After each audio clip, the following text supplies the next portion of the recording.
The students of 8th class, प्यारे प्यारे बच्चों, आप सभी कैसे हो? बच्चों, ऑनलाइन ही अभी तक चल रहा है। बच्चों, आपको मेहनत करनी पड़ेगी, वरना आपको बच्चों 9th में प्रॉब्लम आएगी, 10th में प्रॉब्लम आ सकती है। क्योंकि अगर आपके बेसिक्स वीक हो तो बच्चों ये वीडियोस अच्छे से देखो।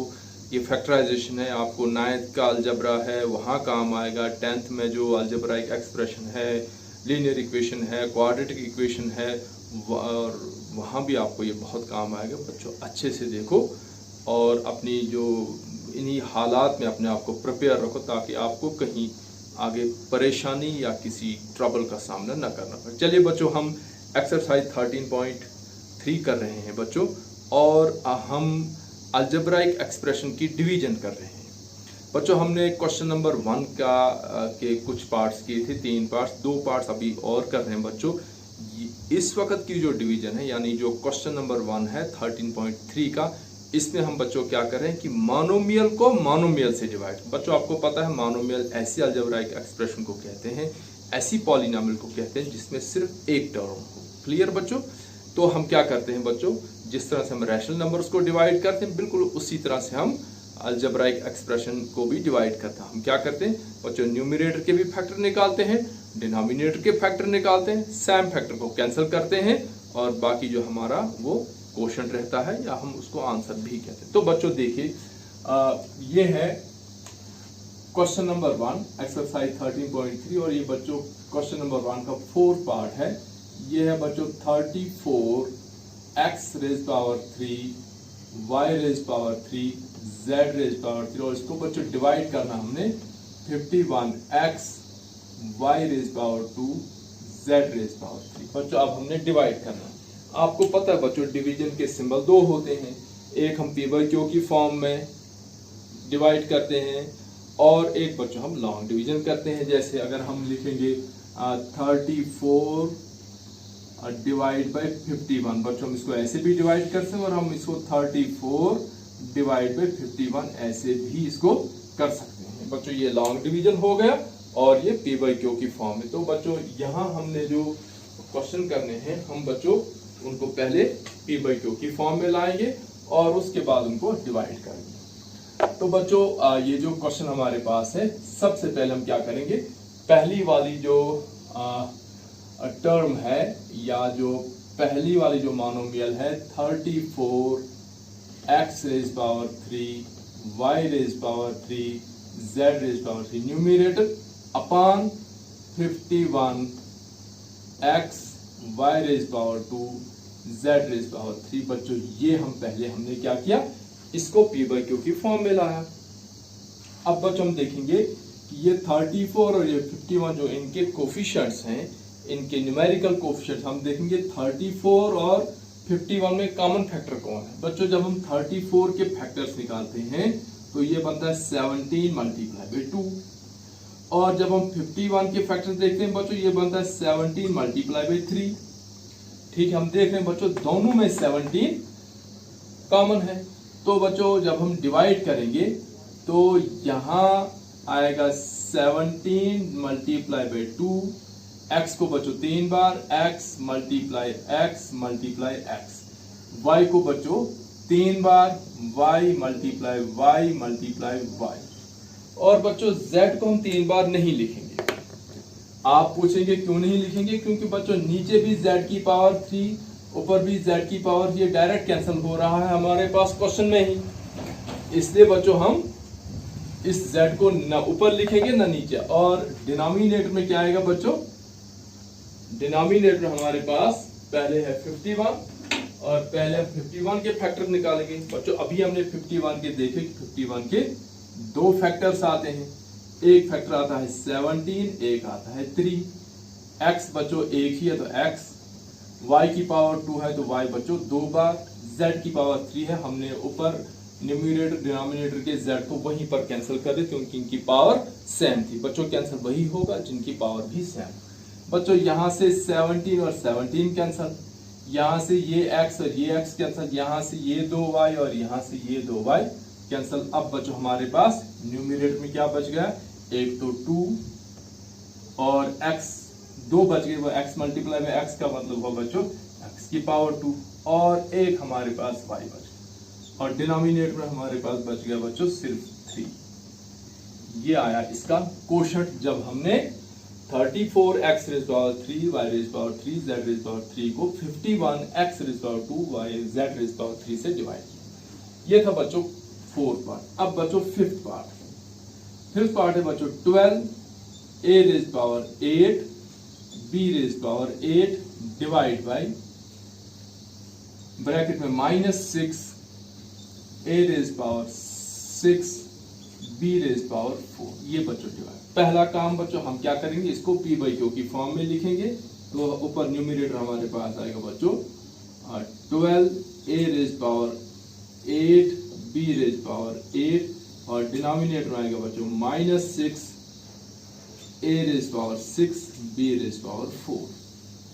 अब बच्चों सबसे पहले हम देखेंगे इसका कोफिशिएंट 12, इसका कोफिशिएंट 6। बच्चों 6 1 ज़ा 6, 6 2 ज़ा 12।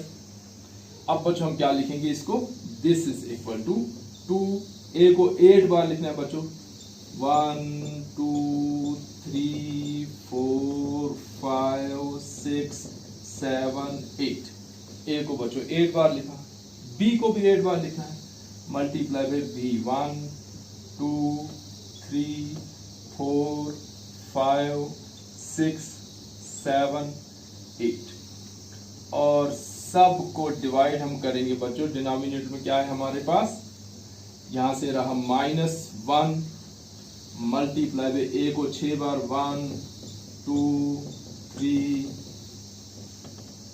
4 5 और 6 और b को 4 बार, तो मल्टीप्लाई बाय b 1 2 3 और 4। अब बच्चों कैंसल 1 2 3 4 5 6 a न्यूमरेटर से 1 2 3 4 5 6 a डिनोमिनेटर। अब जो डिनोमिनेटर 4 भी है 1 2 3 4 और ऊपर भी न्यूमरेटर में 1 2 3 4 कैंसिल करेंगे। ठीक है बच्चों। अब हमारे पास यहाँ क्या बच गया न्यूमरेटर में बच्चों, एक तो 2 बच गया और बच्चों a हमारे पास 2 बच गए तो a की पावर 2, b बच्चों 4 बच गए तो b की पावर 4 डिवाइड बाई -1। अब बच्चों ये -1 हम न्यूमरेटर में भी लिख सकते हैं, तो ये हमारे पास इसका आंसर आएगा बच्चों -2 a rays power 2 b rays power 4। बच्चों माइनस डिनोमिनेटर में हो तो हम उसको ये माइनस न्यूमरेटर में भी हम लिख सकते हैं। या बच्चों हम इसको ऐसे भी कर सकते हैं कि जैसे 2a rays power 2 b rays power 4 अपान -1 है, तो बच्चों यहां से हम -1 कॉमन, जब माइनस हमने कॉमन निकालो बच्चों अंदर के साइन भी चेंज। बच्चों ये वाला -1 ये वाला -1 कैंसिल, हमारे पास रहा -2a² b4। ऐसे भी हम कर सकते हैं। और बच्चों डायरेक्ट आप ये भी समझ सकते हैं कि अगर डिनोमिनेटर में माइनस है तो वो न्यूमरेटर के साथ भी लिखा जा सकता है। तो वही हमने यहाँ, ये बच्चों हमारा आया क्वेश्चन।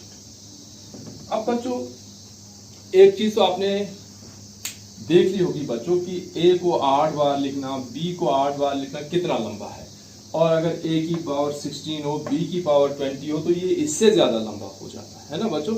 लेकिन इसका जो बच्चों ट्रिक है या जो इसका जो लॉज ऑफ एक्सपोनेंट है उसके हिसाब से अगर हम करेंगे, देखिए बच्चों हमने 6 को 12 से कैंसिल किया, 6 2 ज़ा 12।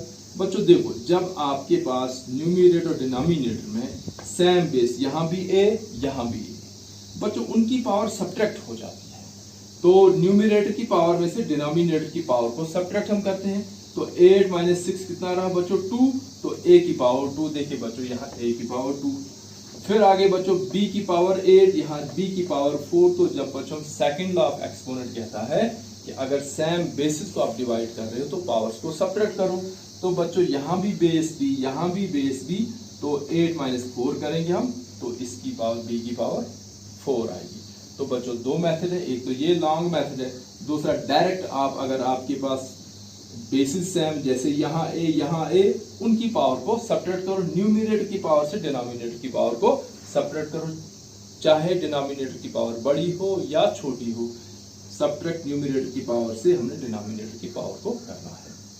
तो बच्चों ये था क्वेश्चन नंबर 1 और अभी हम करेंगे क्वेश्चन नंबर 2। अब बच्चों क्वेश्चन नंबर 1 और क्वेश्चन नंबर 2 में क्या डिफरेंस है मैं अभी आपको यहाँ क्लियर कर देता हूँ।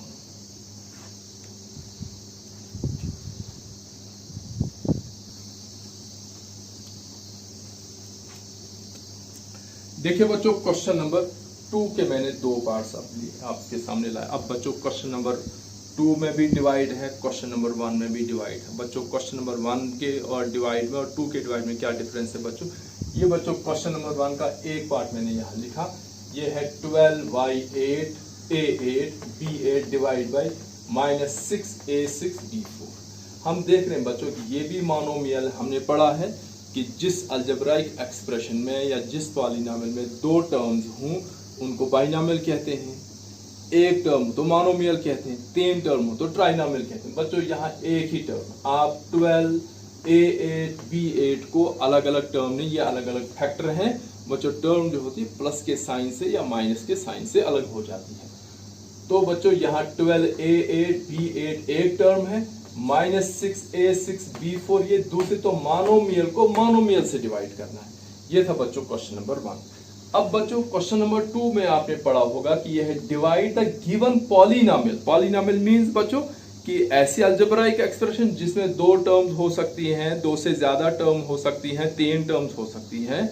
तो बच्चों पॉलिनोमियल की जो मैथमेटिकल डेफिनेशन है वो तो ये है कि जहां हम अलजेब्राइक एक्सप्रेशन में किसी वेरिएबल की पावर के साथ जब नेगेटिव का साइन नहीं हो, जब वो पावर p/q की फॉर्म यानी फ्रैक्शनल फॉर्म में है, उसको पॉलिनोमियल। लेकिन बच्चों यहाँ पॉलिनोमियल की मीनिंग ये है कि any algebraic expression having many terms. तो बच्चों यहाँ 2 टर्म्स हैं तो ये बाइनोमियल है। डिवाइड बाई 3x तो मोनोमियल यानी 5x² एक टर्म, माइनस के बाद 6x दूसरी टर्म, ये बच्चों बाइनोमियल हो गई। इस बाइनोमियल को 3x यानी मोनोमियल से डिवाइड कर, यहां भी देखिए बच्चों 3y8 एक टर्म, फिर -4y6 दूसरी टर्म, फिर प्लस 5y4 ये तीसरी, यानी ये ट्राइनोमियल है और डिवाइड कर रहा हमने y4 यानी मोनोमियल से। अब बच्चों क्वेश्चन नंबर 2 में, क्वेश्चन नंबर 1 में मोनोमियल को मोनोमियल से डिवाइड कर, लेकिन क्वेश्चन नंबर 2 में बाइनोमियल हो, ट्राइनोमियल हो या कोई भी पॉलिनोमियल हो, उसको जब हमने मोनोमियल से डिवाइड करना है तो वो डिवीजन कैसे होगा। तो बच्चों पहले हम लेते हैं क्वेश्चन नंबर 2 का फर्स्ट पार्ट। देखिए सबसे पहला काम बच्चों कि इस डिवाइड के साइन को हटाकर हम उसको p/q की फॉर्म में लाएंगे। तो बच्चों जब हम सॉल्यूशन में जाएंगे तो हम लिखेंगे 5x⁻² एक टर्म -6 दूसरी term bracket close divide by 3x। ठीक है बच्चों आपको ये कंफ्यूजन निकाल देना होगा कि हम 3x से x को डिवाइड करेंगे, 3 1 3 3 2 6। ये तरीका बिल्कुल गलत है, इसमें लॉजिक नहीं बनता। क्यों नहीं बनता है बच्चों कि ये जो 3x है ये डिनोमिनेटर है 5x² का भी और ये डिनोमिनेटर है 6x का भी। तो जब ये कैंसल होगा तो वो दोनों के साथ कैंसल होगा। दोनों के साथ मतलब ये कि हम 5x² को अलग से 3x दे देंगे, डिनोमिनेटर 6x को अलग से दे देंगे, तब अगर हम इसको डिवाइड करेंगे तब भी ये क्वेश्चन निकल सकता है 6x/3x। ठीक है बच्चों, हम चाहें तो ये यहां से x और x कैंसल, 3 से 2 ये कैंसल नहीं होगा। क्यों? क्योंकि बच्चों ये जो 3x है ये 5x² इसका भी डिनोमिनेटर है, -6x इसका भी बच्चों ये डिनोमिनेटर है। हाँ यहां चाहे तो यहां हम कैंसल कर सकते हैं बच्चों, ये x यहां से x, यहां से x, यहां से 3, यहां से 2 कैंसल और यहां से 2x है, 1x कैंसल, हमारे पास रहेगा 5x/3 -2/1 ऐसे रह सकता है। फिर बच्चों जब हम क्रॉस मल्टीपल करेंगे तो ये बनेगा 5x - 6/3। ये बच्चों आया आंसर। ठीक है बच्चों, ये हम जब 2 टर्म्स हो तो 3x को एक टर्म के साथ कैंसिल, क्योंकि ये 3x दोनों टर्म्स का डिनोमिनेटर है। इस तरीके से हम बच्चों इसको कर सकते हैं। लेकिन बच्चों ये कॉम्प्लिकेटेड मेथड है, फिर यहां भी ऐसा करना पड़ेगा, फिर y4 और लंबा भी है, इसलिए इसकी जगह हम करेंगे क्या मेथड, हम क्या करेंगे बच्चों कि इस न्यूमरेटर के फैक्टर्स निकालेंगे। हम बच्चों देख रहे हैं कि 5 कोफिशिएंट 6 कोफिशिएंट, कोई कॉमन नहीं है। लेकिन बच्चों यहाँ भी एक्स स्क्वायर, यहाँ एक्स स्क्वायर का मतलब क्या हुआ बच्चों, एक्स मल्टीप्लाई बाय एक्स, यानी 5x स्क्वायर का मतलब हुआ बच्चों 5 इंटू एक्स, और 6x का मतलब हुआ बच्चों 6 मल्टीप्लाई बाय एक्स। तो बच्चों एक एक x दोनों में कॉमन है, तो हम यहाँ x कॉमन। बच्चों देखो यहाँ था हमारे पास 5x स्क्वायर, एक x मैंने बाहर निकाला और अंदर रहा 5 के साथ एक x माइनस, बच्चों यहाँ 6x है तो एक x मैंने बाहर निकाला, यहाँ खाली 6 रहा अपान 3x। ठीक है बच्चों, अब हम देख सकते हैं हमारे पास एक फैक्टर आया x, दूसरा फैक्टर आया 5x माइनस 6।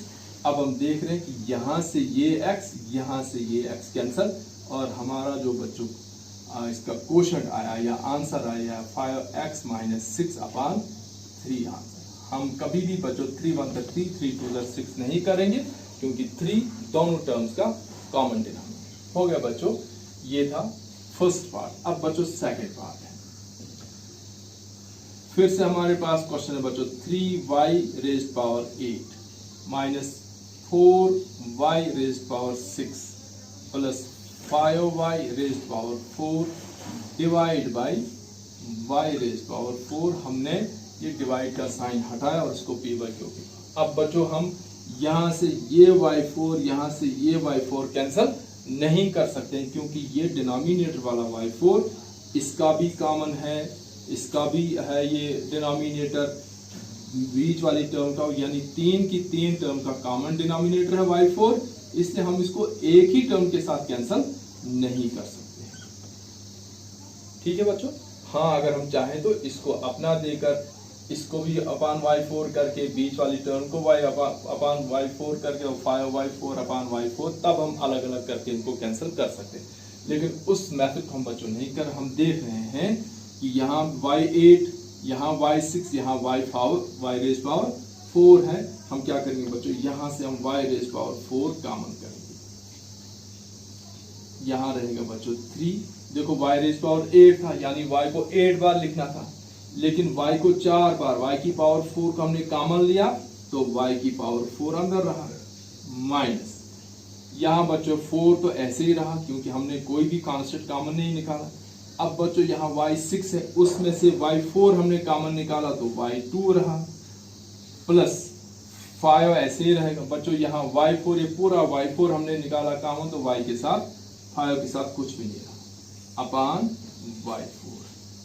अब बच्चों न्यूमरेटर हमारे पास दो फैक्टर आए, एक फैक्टर ये जिसको हमने कॉमन निकाला y4, और दूसरा ये ब्रैकेट वाला ट्राइनोमियल फैक्टर। तो बच्चों ये y4 और ये y4 कैंसल, हमारा जो क्वोशंट आया या आंसर आया 3y4 माइनस 4y स्क्वायर या 4y रेज़ पावर 2 प्लस 5, ये बच्चों हमारा इसका क्वोशंट आया या आंसर है।